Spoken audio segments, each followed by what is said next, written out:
இந்த பொது வேட்பாளராக என்னை இறக்கியதற்கு பிற்பாடு தென்பகுதியிலே இருக்கக்கூடிய பேரினவாத கட்சிகளை ஆதரிக்கின்றவர்கள் மிகவும் அச்சத்துடன் இருக்கின்றார்கள்.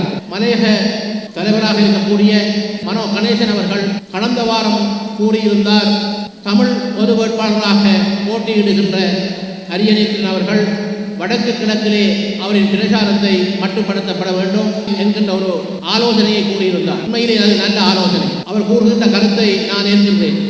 அதே கருத்தை தென்பகுதியிலே இருக்கின்ற வேட்பாளர்கள் தயவு செய்து வடகிழக்கு வராமல் அந்த கட்டளையை அவர்களுக்கு அவர் கொடுப்பாராக இருந்தால் நாங்கள் அதை பூரணமாக ஏற்றுக்கொள்வோம். ஹக்கீம் அவர்கள் பேசுகின்ற போது தமிழ் பொது வேட்பாளர் ஒருவராக நண்பர் அரியநேத்திரன் அவர்கள் இறக்கப்பட்டிருக்கின்றார். ஆனால் அவரை இறக்கியவர்கள் பலர் என்னுடன் பேசியிருக்கின்றார்கள், பல கட்சி தலைவருடன் பேசியிருக்கின்றார்கள், பல வேட்பாளருடன் பேசியிருக்கின்றார்கள்.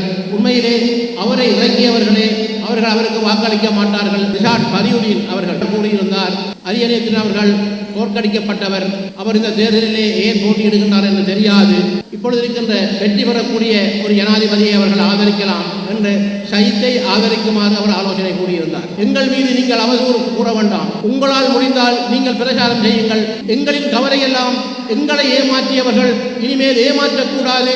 நிச்சயமாக நீங்கள் அனைவரும் தங்கு சின்னத்துக்கு வாக்களித்து 21ஆம் தேதி இந்த தேர்தலிலே நீங்கள் காட்டுகின்ற வெற்றி என்பது எனது வெற்றி என்ற உங்களின் வெற்றி என்று கூறி விடைபெறுகின்றேன்.